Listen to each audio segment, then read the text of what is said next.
Hello, everyone. Charles Watts here. Welcome back to Inside Arsenal. It is Sunday. I hope wherever you're watching or listening to this around the world, you are having a very good weekend. And why shouldn't you be after what happened at Turf Moor yesterday? Arsenal winning 5-0. Absolutely smashing Burnley. Adding to that 6 they put past West Ham last weekend and making it 5 successive league wins to start the year for the first time in the club's history. Scored 21 goals in those 5 games and conceded just 2. Safe to say Mikel Arteta's side are in very, very good form right now. Plenty to discuss today. We'll go over the game, look at some of the big talking points, look what Mikel had to say afterwards.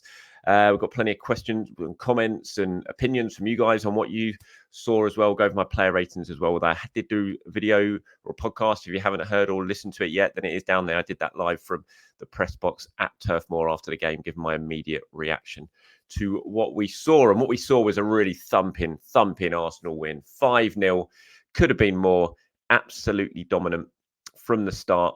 Burnley didn't even have a shot on target. It means Arsenal faced just 2 shots on target in their last 3 games. Those matches against Liverpool, West Ham and Burnley. David Riot has only had to face 2 shots on target. That's how good Arsenal are defensively at the moment. Not just defensively, but all over the pitch, because defence, as the cliche goes, starts from the front.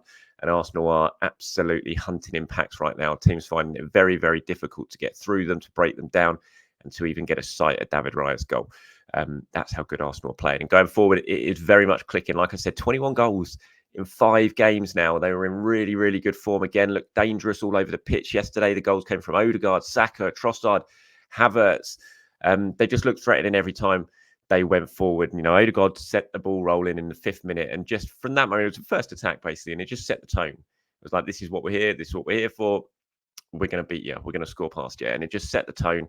It rocked Burnley and they never recovered from it. And Arsenal just grew and grew and grew in confidence. The second goal was crucial, the penalty before half-time, because Arsenal which dominated so much in that first half. I think if they'd gone in and it was only 1-0, I think they'd have been a bit disappointed, and Burnley would have probably sat in that change room thinking, you know what, we're still in this. They've completely outplayed us, but it's only 1 goal in it. We're still in it. Getting that second goal, giving themselves a little bit of breathing space, I think was really, really crucial. When it was, I think that was very important when Saka tucked that one away. I haven't watched a replay of it, actually. I said yesterday in my ratings videos, it was a really good penalty from Saka, but I haven't watched a replay. If James Trafford had actually continued to go, because he set off in that way and then he stopped just a split second, he hesitated and then he dived again, and had he just gone with his instinct and dived, and it sort of first time without that little stop, he probably would have got his hand to it, probably would have saved it, but he didn't. Thankfully for Arsenal, it was 2-0 at half time, and of course they ran away with it in the second half with another goal from Saka, Kai Havertz adding the 5th, and Leandro Trossard making it 4-0. Just a really, really good performance. So when you look at the levels of domination, Arsenal had 65% possession, 7 shots on target, scored 5 of them. Burnley, no shots on target. They had 8 shots. Burnley, I find it quite surprising they had 8 shots. I honestly can't remember them at all. They had a couple right sort of late on in the last sort of 5 minutes or so that they put. Well, I can't remember them having 8 shots. Arsenal had 16. Arsenal dominating possession, touches, as you can imagine. Just a thoroughly dominant performance. When you look at the sort of XG from it, Arsenal 2.47 XG, Burnley down there 0.28 XG. Again, just real sort of highlights how difficult Arsenal are to play against right now and to get through. When you've only conceded 2 shots on target in the last 270 minutes of football, and one of those games was against Liverpool, it really does show what you were doing right in defence and in midfield and in attack. Like I said, it did start from the attack yesterday, just a hustle of Martin Odegaard, Kai Havertz, Bukayo Saka, Gabriel Martinelli, just constantly winning the ball back. Kai Havertz as well, of course, who was just everywhere. Kai Havertz involved in all 5 goals yesterday when you watched it. And he was just absolutely everywhere. And it's just a really, really fantastic performance from Arsenal, one they can feel very, very happy about, and one they do feel very, very happy about. So what Mikel Arteta had to say, he said, yeah, really happy, obviously, with the performance and the result, with the individual and collective as well. The contribution of every single player has been very, very good. And the fact the team looked like they wanted it more. They weren't satisfied. They wanted to score more and didn't want to concede a goal. So I'm really pleased to see that consistency. He was asked about whether the domination is pleasing the boss, whether the domination is pleasing him or the goals are pleasing him the most. He says, yes, obviously we want to dominate the game and play in the opponent's half as much as possible. I think the threat, the purpose, the activity and the connections of the players at the moment is flowing and they really want it. We have momentum now and we have to maintain it. Now we leave the Premier League and go to Porto. We know it's going to be a really tough environment and game to play again. We just need to prepare and go well again and be ourselves. When he's talking there about how he just wants to play the game in the opponent's half, that's what Arsenal are doing so well at the moment. That's why they're not conceding many shots on target and not giving many opportunities, because they are just the midfield and the forward, like I said, the pressing, the winning the ball back. It's so on point at the moment. The teams just can't get through them. And when they do get through them, Arsenal just win it back really quickly anyway, with the quality of Saliba, Gabriel, White, who's on top of his game, and Kivior, who's playing fantastically well at the moment as well. It's just constantly getting the ball back as quickly as possible and then just setting off on another attack. And that's been a real theme of Arsenal's last two away games, especially, well, and against Liverpool, but the last two away games as well, West Ham and Burnley. They just couldn't get out. They were unable to sort of put together any passage of play, really, that saw them dominate territory and have Arsenal camp back in a half. It just wasn't possible because of the speed of Arsenal winning the ball back, the quality of Declan Rice, the quality of Martin Odegaard, of Havertz in that midfield area. It was just really, really apparent yesterday against Burnley as well. And yeah, I think that was such a key part in what Arsenal did well at Turf Moor and what they've done so well in since the turn of the year, basically, but certainly in the last three games. Odegaard was just exceptional. He really, really was. I mean, he's been exceptional for a long, long time, and now, and he's getting what he deserves now. He's getting himself assists. People are scoring the chances that he's creating for them, and it's not just about actually creating chances and getting assists next to your name. It's all the work he does off the ball.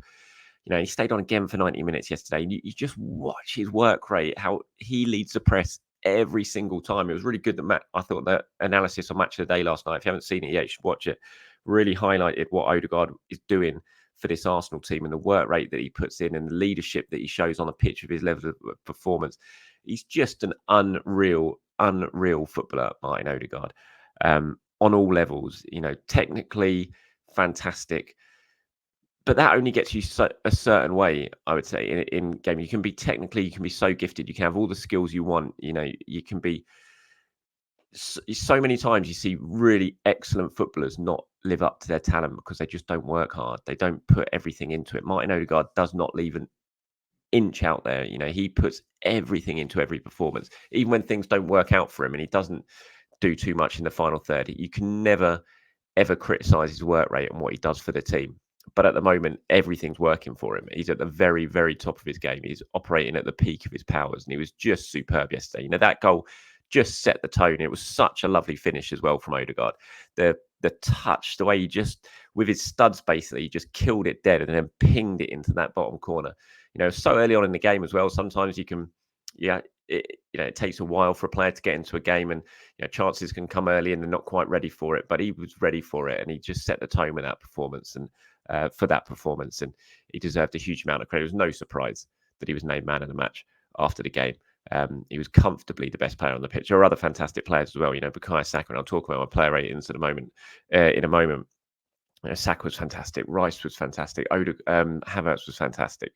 But Martin Odegaard, like I said, the level he's operating at the moment is just out of this world. And if he continues to play like this, then Arsenal got such a good chance of doing something very, very special this year, because he's that good, in my opinion.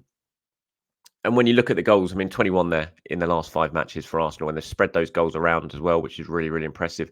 Bukayo Saka obviously scoring plenty now. I think that was the first time. This is the first time he scored in 4 successive Premier League games. Scored 2 at West Ham, scored another 2 yesterday. Odegaard scoring. Jesus scored before he got injured. Trossard has come in and been fantastic. Martinelli's been scoring. The defenders have been scoring. We've had to wait a while. The first half of the season, probably the amount of goals weren't going in that we were hoping for. But since the turn of the year, since they've got back from Dubai, God knows what they did in Dubai. I know they like going to Dubai. I know Mikel Arteta likes going to Dubai, but my word, I don't think even he could have imagined the break would have done the team this level of good. They've just come back and they just look so refreshed. The movement that they're showing, the fluidity in the attack, there's a big question mark over what happens when Gabriel Jesus comes gets back fit at the moment. You think back to last season when Trossard was playing as a false nine, and this is why I've been saying for a long time Trossard should be playing at false nine. He's such a good player, and it's his best position, absolutely his best position. I'm convinced of it. And you think back to last season when Arsenal were playing so well, and Saka was scoring, Martinelli was scoring, and Trossard was in that false nine. When Mikel changed it, when Jesus came back, and I'm not saying it was Jesus' fault that Arsenal sort of the wheels fell off a little bit, but when Jesus came back in the team, that was a moment when the season started to unravel. And it wasn't really his fault because he scored in the goal. You look back at the games against Liverpool at Anfield, the 2-2, West Ham, the 2-2, he scored in those games. So he did his job as a forward, he scored. But you kind of look at that and think, what is it? It's not exactly an easy decision. And that says a lot about Leandro Trossard, that it's not going to be an easy decision when Gabriel Jesus does come back fit, get back fit and is fully available again. He doesn't just necessarily walk back into this side because of the performances that Trossard's putting in. He's such a clever player. He just makes other players around him look good, I think. And I really do think that Martinelli and Saka benefit from the movement that Trossard puts in and the fact that they can all sort of float around and interchange in those positions. And he's made a big part in it. But so is Kai Havertz. Kai Havertz, like I said, he was involved in all 5 goals yesterday. He absolutely deserved his goal at the end. And you look at the part he played in the other goals as well. You might not have noticed him until you sort of go back and watch him, starting to move off for the 4th goal by winning a header and then getting himself into the box. And it was his shot that was blocked that fell to Leandro Trossard. The move for the 3rd goal, his lovely little sort of touch and pass to Odegaard before the ball gets set off to by Kai Saka. The 2nd goal for the penalty, his run from deep beyond the back line. He was doing that all game in the first half and Burnley just couldn't pick him up. There was a couple of moments where had his touch been a little bit better, he would have been in and should have been able to get a shot away. His touch let him down on a couple of occasions, but he kept going, he kept doing it, and Burnley just couldn't handle it, and that led to him playing in Trossard for the penalty. And even in the first goal, in the first goal, he was involved at the start of that move as well. He's all over the pitch, Kai Havertz. People are beginning to notice, I think, now the work he's doing more off the ball and how beneficial that is to Arsenal. And obviously, it helps when you finish your chances as well, like he did with that 5th goal. And he's playing really, really well, Kai Havertz, at the moment. And I just love that. I love the way the forward line looks at the moment in terms of how they're moving and how fluid it is. It's, and Arsenal are obviously reaping the benefit and teams are really struggling to defend against it. Player ratings wise, I did my video yesterday, so I'm not going to do too much on it, but I know you guys like me to talk about it on this one as well. So I'll go through them. I gave Raya a 7, White a 7, Saliba a 7, and Gabriel a 7 in the back. And before people complain, remember 7 in my mind, that is a very good score. That's above average. That's a decent performance. Raya didn't have a shot to save in that game. They didn't have a shot on target, but what he did do, he did very, very well. His distribution was excellent. His quick throws were excellent. And he just looks really calm back there now and has really settled into this team. And I think Arsenal's defence are really, they just look like they're trusting him behind them now, which might not have been the case at the first, which is understandable because you've got to get used to a new player coming in. And you've been so used to one goalkeeper, then suddenly another one comes in that's pretty unexpected. It takes a while to get used to it and adjust to it, but they look like they have adjusted to it now. They look very, very comfortable playing together. Ben White, I thought was excellent. Saliba and Gabriel given a little bit of trouble by Fofana. It was a good contest. I enjoyed it. I thought Fofana put himself about well, and there was a couple of times he got the better of Saliba, and it was just a good battle to watch. I thought Kivior was excellent. I thought he's playing really well. Kivior, I mentioned it in yesterday's show, how he just looks like a player for the first time probably since he's been at Arsenal. I think Jakub Kivior, that he just looks like he actually believes that he should be in this team. That he feels like he's worth a place in this team and his confidence has gone up. Just the way he's carrying himself and walking around, he just looks more confident. You see him celebrating tackles now and going up and celebrating with Gabriel and William Saliba when they do something. And it's a little thing, but I think that shows a lot about how he suddenly he feels like part of the team now, where maybe he felt a bit of an outsider before, didn't quite have the confidence levels to do something like that. But now he's really showing himself and he's showing that desire and he's celebrating with his teammates. And I think that says a lot about where he is right now in terms of his sort of mental space and how he feels around the place. And he got the assist for Kai Havertz, quick thinking, lovely throw for for Havertz's goal as well. So I gave Kivior an 8. Rice was brilliant, especially in the first half. Right when it was more of a contest, Rice was fantastic in that first half, absolutely dominant. Gave him an 8. Odegaard man of match 9. Just superb from Odegaard. Absolutely, as I said, set the tone and was just brilliant throughout. Havertz gave an 8.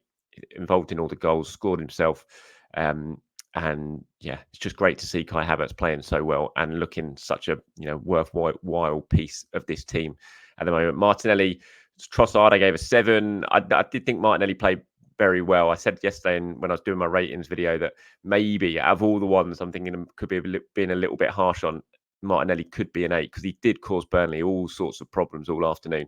But I gave him a 7. Trossard I gave a 7. Good to see Trossard get his goal because he missed a couple of big chances and he could have let his head drop, but he didn't. And so it's good to see him get his goal. And then Saka I gave a 9. So certainly the closest player to Odegaard on the pitch. I thought yesterday, Saka, and 2 brilliant goals. Well, certainly the second goal, brilliant goal, and continues his rich vein of form. So that's how the league table looks. If you're watching on YouTube, you can see it after Liverpool's win at Brentford. And more importantly, perhaps, Manchester City's home draw with Chelsea. I was listening to that on the radio on the way home on the motorway yesterday. God, driving conditions were so bad coming back from Burnley yesterday to London. It was scary, believe me.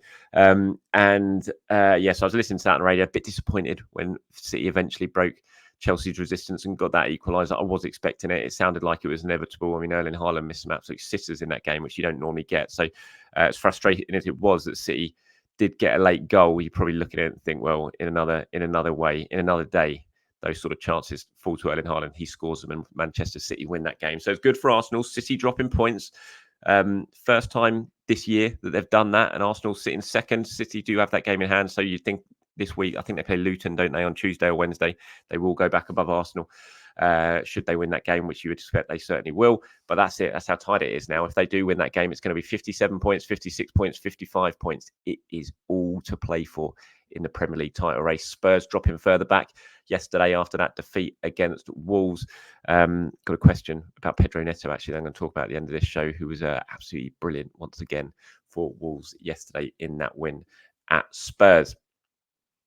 Right, moving on to some of your comments about what you saw yesterday and how you were feeling after that game. And it's Nesai, I think, at the top there says, we definitely mean business and we are serious about the job at hand. Proud of the boys, dominating and destroying teams, including Liverpool. We haven't even got our full squad back yet. Let's take it one game at a time. Porto next. Uni says, shout out to Kai. He has been the facilitator in our recent run. Football Tutorial said, I think Odegaard's goal was actually the best of the bunch. The technique to hit it on the volley and place it so accurately in the bottom corner. World class from the skipper. And Tom shouts out to Jakub Kivior. Says, Kivior especially impressed me. I thought Fofana troubled Saliba and Gabriel a bit, but Kivi cleared up more than one occasion. Very impressed. Yeah, very worthwhile. As I said, deserves his shout out, Jakub Kivior. Did think he was really, really good yesterday. And on Football Tutorials one there about Odegaard, I said after the game that I thought Havertz was probably the pick of the bunch. I mean, it's a coin toss really between Saka's second, Havertz's and Odegaard's. But yeah, I think I was sleeping a little bit on how good Odegaard's goal was yesterday when I did my sort of immediate reaction from the game. I hadn't really watched it too many times on the replays because tiny little TV screens in the press box at Burnley, so I hadn't really seen it too well. But when you sort of watch it on a decent TV and see the technique and the way he touched it and killed that pass from Martinelli before driving it in, it was a fantastic goal from Martin Odegaard. So yes, he does deserve a lot of praise for that finish. Raji says, hi Charles, has Kivior playing left back and White in inverted role clicked our attack and defence? I mean, it could well be Saka's certainly benefiting from it. And you look at it, how it has switched round in recent times with Kivior in. I mean, it makes perfect sense, as I've spoken about before, doing it because Kivior is a centre-back playing left-back. And he's doing it and he's doing the job well, but you can only ask a player to do certain amounts of things. And he's been trying to play that inverted role. We've seen him try and do it at times this season and struggled. So it just makes perfect sense. I think when you look at the players, and it's no disrespect to Kivior, Ben White is the better technically gifted player when it comes to defending and moving forward. So it just makes sense to ask him to play potentially the more difficult role and just let Kivior focus on what he does best, and that is defending.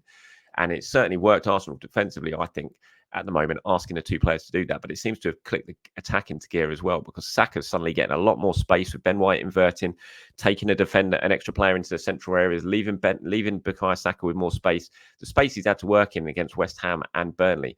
He must have been dreaming of that amount of space through the first half of the season, because he just wasn't getting it because of because he had Ben White was playing the usual role. So yeah, it could well be the thing. It certainly made a big difference, no doubt about it. And it'll be interesting to see what happens when Zinchenko gets back fit, when Tomiyasu gets back fit. does he take Kivior out the side? I mean, I think that says a lot about how well Kivior is playing. It's the biggest compliment you can pay him at the moment, is that it's probably not a foregone conclusion right now when those players get fit that they walk straight back into the side, such is the form of Jakub Kivior. Lucas here says, "Hi Charles, great win. I have a question. Do you think we are now more free-flowing without Jesus up top? Trossard and Kai, we look so dangerous. I know it's crazy, but I keep this team for Porto. They link up so well. Come on, you Gunners. Also, Arsenal haven't lost since the birth of my daughter, 9th of Jan. Maybe our lucky charm. Keep up the great work. Top man." Congratulations, Lucas, on becoming a father. If that was your first, I don't know. But if it was, congratulations. I hope you're sleeping all right. I certainly remember those days when newborn in the house. Certainly didn't sleep all right. And yeah, mine are 7 and 8 now. They're still barely sleeping. So I'd like to say it gets better, but in my case, it doesn't.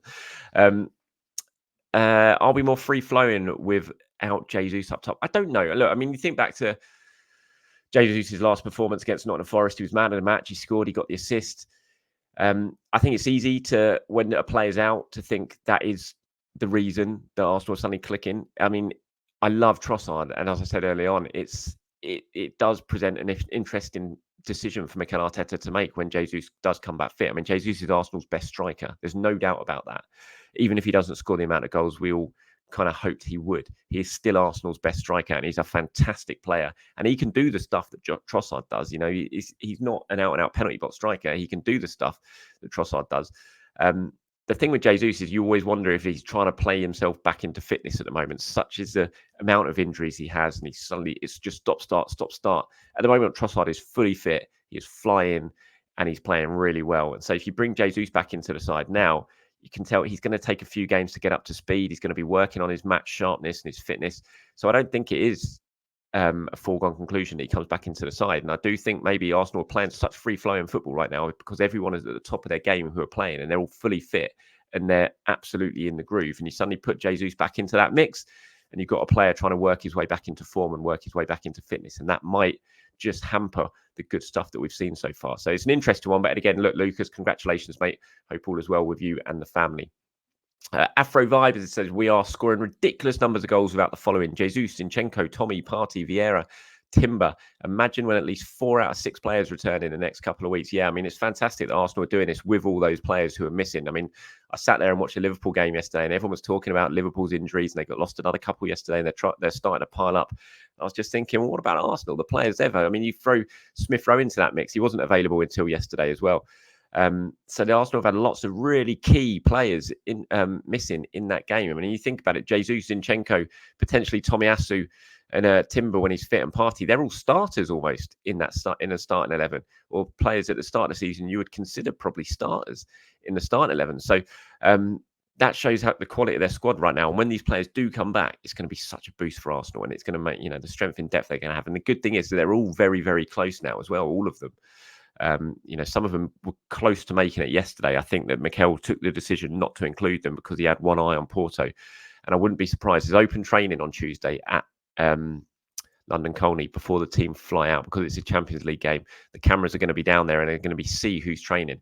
And I wouldn't be at all surprised if we see some players who weren't in the squad yesterday in that training session, because from what I understand, they have been training this week at London Colney, but Mikel's just chosen to sort of leave him out of yesterday's trip with one eye on the Porto game. So that'll be interesting to see.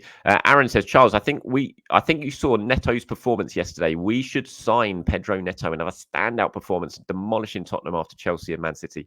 Don't care much about the injury record now. Will be the perfect signing as backup on competition for Saka and Martinelli. He's a player that will take us to the next level and add another fierce attacking option. Relationship with Edu and Jorge Mendes will also help us out. Yeah, look, I can't disagree with anything you said there. And you all know I'm a really big Pedro Neto fan. The more this season's going on, the more I'm watching him, the more I think he's perfect for Arsenal. He can play on the right, he can play on the left. He's got that out-and-out searing pace that we saw that led to the second goal yesterday for Wolves at Tottenham. It's good with both feet. Really clever player. I just think he's the sort of player Arsenal need this summer to really take the squad to another level. Because, you know, you can bring him into the starting lineup. You can rest Saka and Martinelli, and the level just doesn't drop. He's that good, and that's the sort of player Arsenal need in the transfer window this summer to really take themselves up to the next level, to continue to try and close that gap that exists between the strength of their squad and the strength of Manchester City's squad. All right, thank you, all of you who got involved in today's show. Appreciate that. If you want to get involved tomorrow, then please do. We'll start really focusing our attentions to Porto. I think me and James Benge are going to sit down tomorrow and pre-record an episode of Inside Arsenal Extra Time, which is going to go out on Tuesday, because I'm flying to Portugal Tuesday morning to get over in time for the press conference ahead of the game, which is going to be the press conference on Tuesday night. So I'm flying out on Tuesday, so I'm not going to be able to record a show because I'm leaving early doors. So I'm going to try and pre-record Inside Arsenal Extra Time with James Benge tomorrow afternoon, and we're going to really sort of focus on that Porto game. So anything you want to include in that show, anything you want us to discuss, as usual, leave a comment below with the words Extra Time and whatever you want us to talk about. That's it. Thank you very much for watching and for listening. Appreciate your time. As always, do have a very good end to your weekend. I'll be back tomorrow to do it all over again. Bye-bye.